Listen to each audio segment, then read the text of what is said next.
বহু যুগের কথা, তখন মগধ রাজেরা রাজগৃহ নগরে বাস করতেন। সেই সময়ে বোধিসত্ত্ব মগধের মচল নামক গ্রামে এক উচ্চ ব্রাহ্মণ কুলে জন্মগ্রহণ করেন। তাহার নাম ছিল মন্ত্রকুমার। কিন্তু তিনি যখন বড় হলেন তখন লোকে তাকে মগ মানবক নামে ডাকতে লাগলো। তার মাতা পিতা কুল্লকন্যা সংগ্রহপূর্বক তার সাথে বিয়ে দিলেন। বোধিসত্ত্ব পুত্রকন্যা পরিবৃত হয়ে দানাদি সৎকার্যে এবং পঞ্চশীল পালনে জীবনযাপন করতে লাগলেন।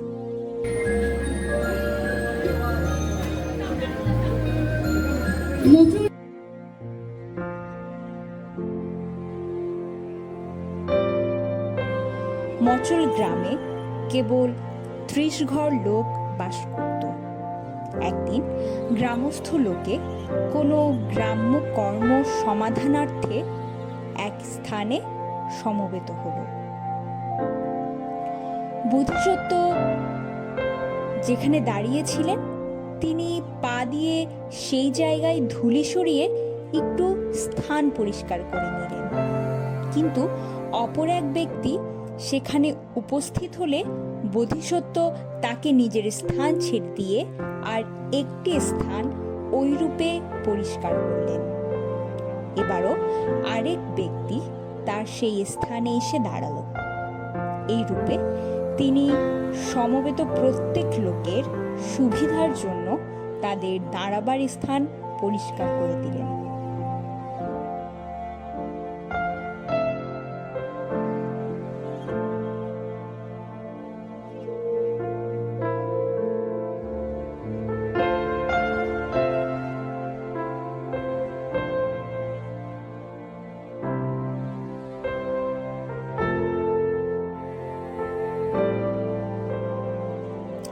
আর একবার বোধিসত্ত্ব লোকের সুবিধার জন্য একটি ধর্মশালা নির্মাণ করেছিলেন। সেখানে লোকের বসার জন্য আসন এবং পানীয় জলপূর্ণ পাত্র থাকত। বোধিসত্ত্বের প্রযত্নে তারা পঞ্চশীল সম্পন্ন হয়ে তার সঙ্গে সৎকার্য সম্পাদন করতে লাগলো। যেমন তারা প্রত্যুষে শয্যা ত্যাগ করত, রাস্তা পরিষ্কার করত, রাস্তার ধারে কোনো গাছে গাড়ির চাকা আটকে যাচ্ছে দেখলে তা ঠিক করে দিত, অসমান স্থান সমান করত, সেতু প্রস্তুত করত, পুষ্করিণী খনন করত, ধর্মশালা নির্মাণ করত, দানাদি পুণ্যকর্ম করত এবং বোধিসত্ত্বের উপদেশানুযায়ী শিলব্রত পালন করত।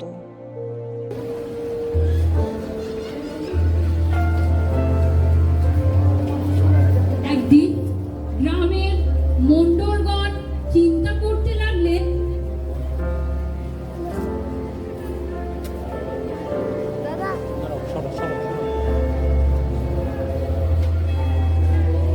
যখন এই সকল লোক মধ্যে মারামারি কাটাকাটি করত তখন মদের শুল্কে ও লোকের যে অর্থদণ্ড হতো তাই থেকে কিন্তু আমাদের বেশ লাভ হতো।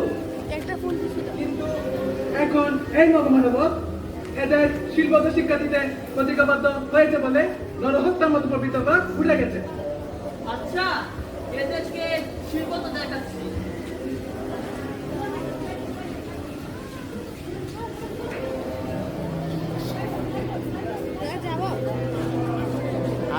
তখন মণ্ডলগণ রাজ দরবারে যাওয়ার জন্য প্রস্তুতি নিলেন। তখন মণ্ডলগণ রাজ দরবারে উপস্থিত হলে রাজার কাছে গিয়ে নালিশ করলে, গ্রামে একজন রাজা এসেছে মহারাজ। হয়েছে আমি দেখছি, আপনারা আসতে পারেন। মন্ত্রী, এসব আমি কি শুনছি? গ্রামে নাকি ঢাকা এসেছে, যাও গিয়ে তাদেরকে ধরে নিয়ে এসো। যথাজ্ঞা মহারাজ। তখন মন্ত্রী বোধিসত্ত্ব ও তার অনুচরদের বন্দি করে রাজার কাছে নিয়ে আসলো। রাজা কিছুমাত্র অনুসন্ধান না করে আদেশ দিলেন, এদেরকে এদেরকে হস্তি পদতলে পিষে মারো। রাজভীতেরা বন্দীদের প্রাসাদের পূব দিকের প্রাঙ্গণে নিয়ে গেল এবং সেখানে তাদের হাত পা বেঁধে মাটিতে ফেলে রাখলো। এরপর মন্ত্রী হাতির আনতে গেল। বোধিসত্ত্ব তার সঙ্গীদের বলতে লাগলেন, ভাতৃগণ, তোমরা শিরোপথের কথা বলিও না। রাজা ও হস্তি সকলে আমাদের সামনে মাথা নত করতে বাধ্য হবে, কথা মনে রেখো। এদিকে তাদেরকে হত্যা করার জন্য রাজাও এলেন এবং হাতিও আনা হলো। কিন্তু হাতিকে বারবার চেষ্টা করেও বন্দীদের কাছে আনতে পারল না মন্ত্রী। মহারাজ, অনেক চেষ্টা করেও হাতিদের বন্দীদের কাছে আনা সম্ভব হচ্ছে না। এ তুমি কি বলছো মন্ত্রী? আমি এসব কিছুই শুনতে চাই না। যাও গিয়ে হাতিকে নিয়ে আসো। যথাজ্ঞা মহারাজ। হাতি বন্দীদেরকে দেখা মাত্রই বিকট শব্দ করতে করতে পালিয়ে গেল।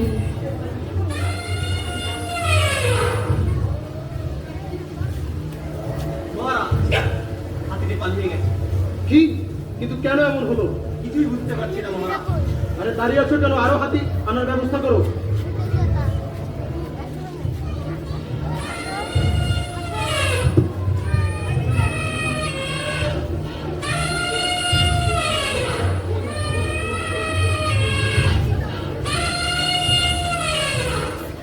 মহারাজ, অনেক চেষ্টা করেও হাতিদের আনা সম্ভব হলো না। ওই বন্দীদের কাছে নিশ্চয়ই এমন কোন ঔষধ আছে যার বন্দী সে হাতিগুলো ওদের কাছে আসতে পারছে না। মন্ত্রী, এদেরকে ভালো মতো অনুসন্ধান করো।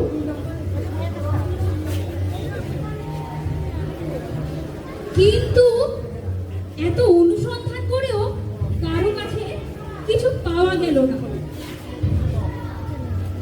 মহারাজ, অনেক চেষ্টা করেও তাদের থেকে কিছু পাওয়া গেল না। মন্ত্রী জিজ্ঞাসা করো যে ওরা কোনো মন্ত্র জানেন কিনা। পাপিষ্ঠ ব্যক্তি, বলো তোমরা কি কোনো মন্ত্র জানো? হ্যাঁ, আমরা মন্ত্র জানি বটে। কি মন্ত্র জানো বলো। মহারাজ, আমরা প্রাণী হত্যা করি না, কেউ কোনো দ্রব্য না দিলে তা গ্রহণ করি না, মিথ্যে কথা বলি না, দুপথে চলি না, সুরপান করি না, অসমান পথ সমান করি, পুষ্করি খনন করি, কর্মশালা নির্মাণ করি। এটিই আমাদের মন্ত্র, এটিই আমাদের বর্ম, এটিই আমাদের বল।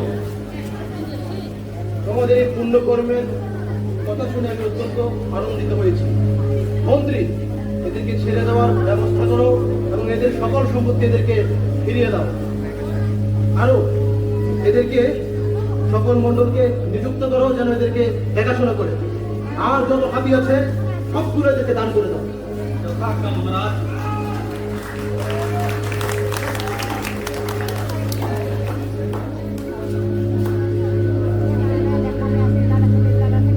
এই পুণ্যবাদী ব্যক্তিগণ, আমার ভুল হয়েছে, আমি আপনাদের চিনতে পারিনি। দয়া করে আমার এই সামান্য দানটুকু গ্রহণ করুন এবং আমাকে আমার ভুলের প্রায়শ্চিত্ত করতে দিন। দেখলে ভাইরা আমার, শীল পালন করার ফলে কেউ আমাদের ক্ষতি করতে পারেনি আর পারবেও না। তাই তোমরা নির্ভয়ে শীল সমাধি পালন ও পুণ্যকর্ম করে যাও। আর মনে রাখবে, ঈর্ষাপরায়ণ হয়ে কারো নিন্দা করলে বা কারো নামে অভিযোগ করলে কখনোই মঙ্গল হবে না।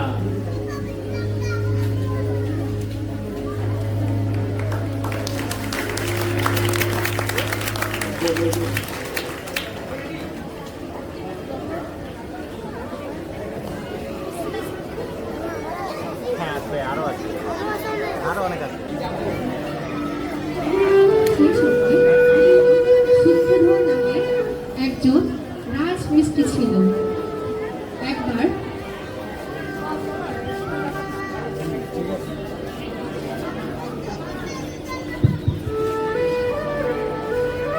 একবার গ্রামবাসী সূত্রধরকে ডেকে একটি বৃহৎ ধর্মশালা নির্মাণ করার ব্যবস্থা করলেন। কিন্তু তারা স্ত্রী জাতির প্রতি বিবাদবশত এই সকল পুণ্যানুষ্ঠানে গ্রামবাসিনী বা রমণীদেরকে সঙ্গিনী করলেন না। বোধিসত্ত্বের গৃহে 4 জন রমণী ছিলেন: সুধর্মা, চিত্রা, নন্দা এবং সুজাতা। একদিন সুধর্মা সূত্রধরকে নিবৃত্তি পেয়ে তাকে মিঠাই খাওয়ার জন্য কিছু পয়সা দিয়ে বললেন, ভাই, যাতে আমিও ধর্মশালা নির্মাণে পূর্ণ ভাগিনী হতে পারি, তোমাকে এমন কোনো উপায় বের করতে হবে। এর জন্য ভাবনা কি? আমি একটা চুলো তৈরি করে তোমার বাড়ি রেখে যাবো, সময় হলে নিতে আসবো। পরবর্তীতে যখন ধর্মশালার অন্যান্য কাজ শেষ হলো এবং চূড়া বসানোর সময় আসলো, তখন সে বলল, আমার দেখতে যে কাজ বাকি আছে, কি কাজ বাকি এখনো? শুরুই যে হয়নি। চুলো ভেঙে কি ধর্মশালা হয়? তবে কিছুটা বানাওনি কেন? চূড়া তো আর কাছাকাছি হয় না। আগে থেকে কাজ কেটে চেঁচে ঠিক করে রাখতে হয়েছে। এখন তুমি কি করতে চাও? যদি দেখতে হবে কারো বাড়িতে আগে থেকে চুরি দিত, তোমার চিনতে পাওয়া যায় কিনা। তখন সকলে খুঁজতে আরম্ভ করলেন এবং সুধর্মার ঘরে সেই চূড়া দেখতে পেলেন। কিন্তু সুধর্মা কোনো মূল্যেই সেটি বিক্রয় করতে চাইলেন না। তিনি বললেন, যদি তোমরা আমাকে পুণ্যের ভাগীদার করো, তবে বিনা মূল্যেই এই চূড়া দিয়ে দেবো। সেও কি কখনো হয়? আমরা কিন্তু লোকে পুণ্য থাকতেই না। এই আপনারা কি বলছে?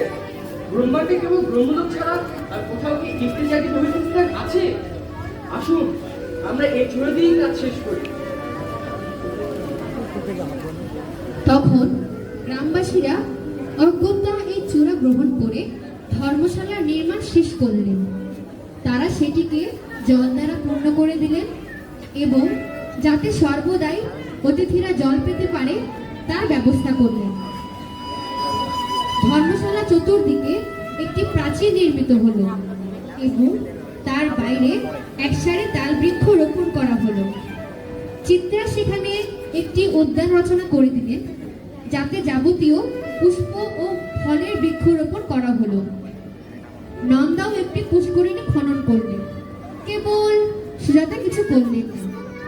অতঃপর বোধিসত্ত্ব সত্যবিধ ব্রত পালন করতে লাগলেন। তিনি মাতা পিতা সেবা করতেন, সত্য কথা বলতেন, অভিসম্পাত বাক্য প্রয়োগ করতেন না।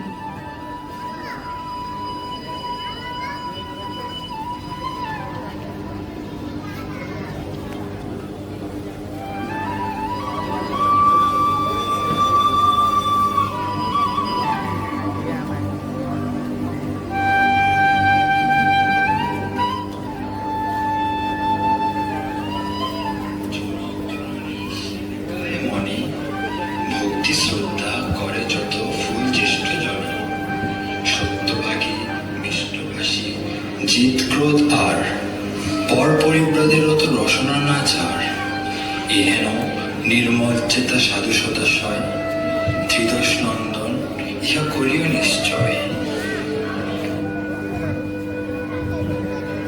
এই রূপে সকলের প্রশংসাভাজন হয়ে বোধিসত্ত্ব যথাকালে দেহত্যাগ করেন এবং ত্রিদশালয়ে জন্মগ্রহণ করে ইন্দ্রত্ব প্রাপ্ত হলেন। তার অনুচরগণ ইহলোক ত্যাগ করে দেবজন্ম লাভ করলেন।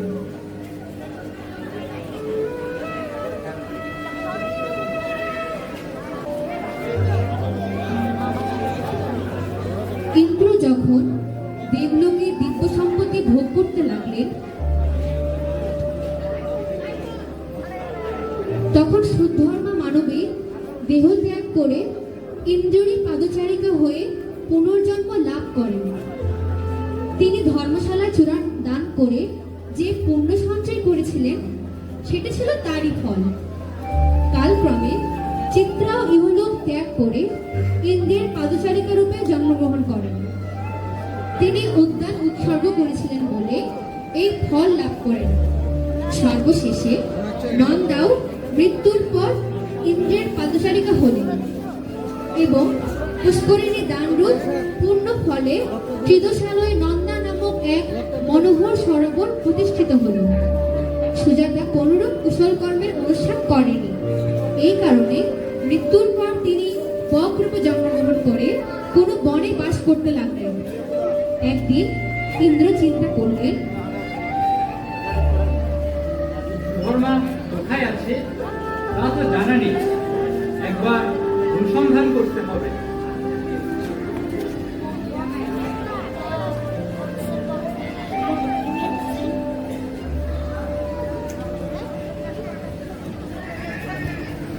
বকরূপিণী সুজাতাকে দেখতে পেয়ে তিনি বলেন, দেখো, সুধর্মা, চিত্রা, নন্দা তারা কুশল কর্ম করার ফলস্বরূপ আমার পদচারিকা হয়েছে, আর তুমি কুশল কর্ম করনি বলে বক রূপে জন্মগ্রহণ করেছ।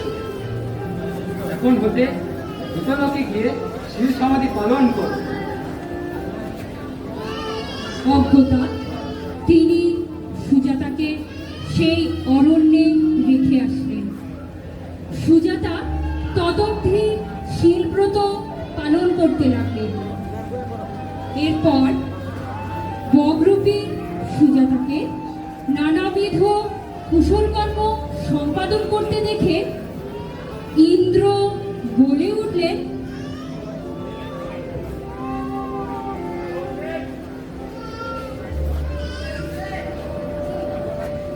সাধু সুজাতে, তুমি শিলব্রত পালন করতে পারবে। বক জন্মের পর সুজাতা বারাণসী নগরে এক কুম্ভকার গৃহে জন্ম লাভ করলেন। এই সময়ে ইন্দ্র আর একবার সুজাতার কথা মনে করলেন।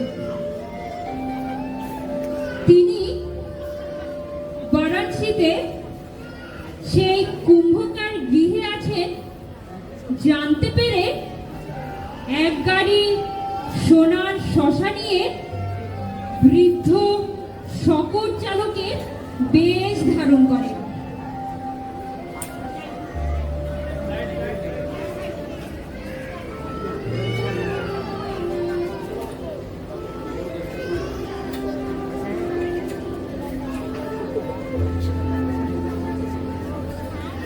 শশা কিনবে, শশা,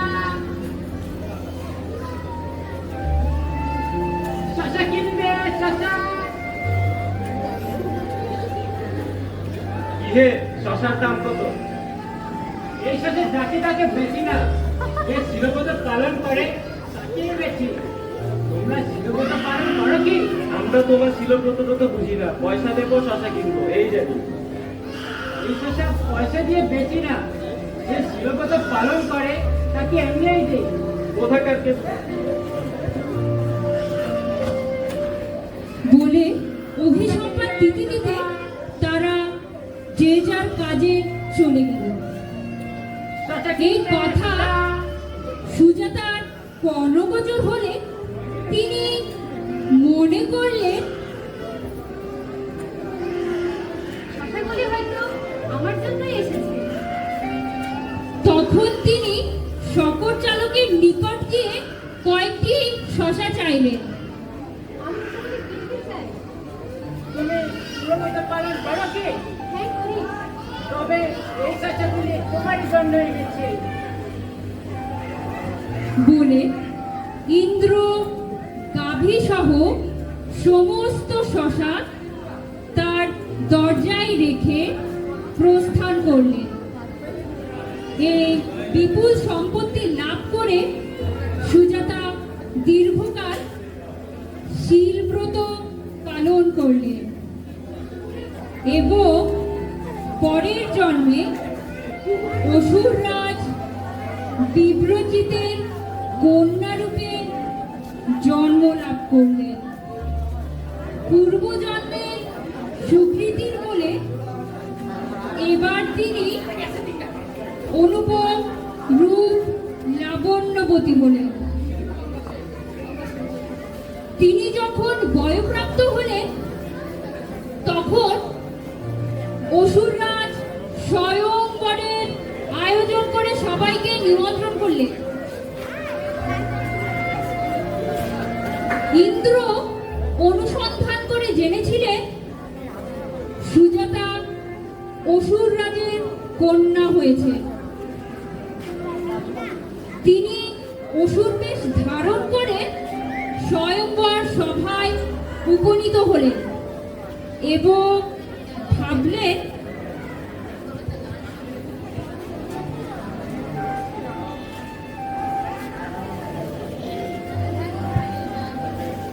সুজাতা যদি মন মতো প্রতিবরণ করে তাহলে আমারই গলে বরমাল্য অর্পণ করবে।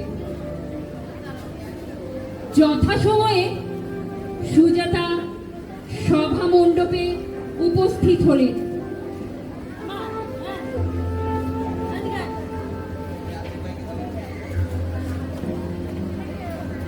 উপস্থিত গুরুজন সুজাতাকে বললেন, তুমি মন মতো প্রতিবরণ করো।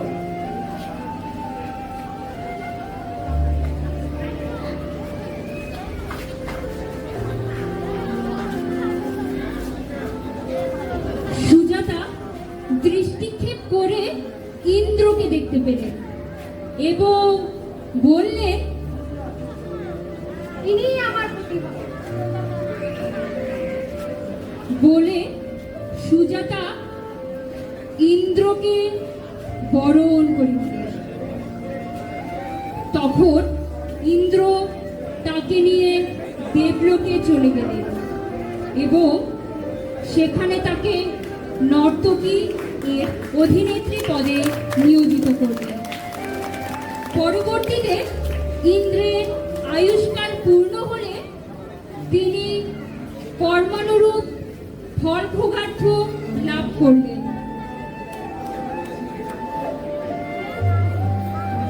শীল সমাধি ও পুণ্যকর্ম আমাদের পূর্বজন্মের কষ্ট হতে মুক্তি দেয়।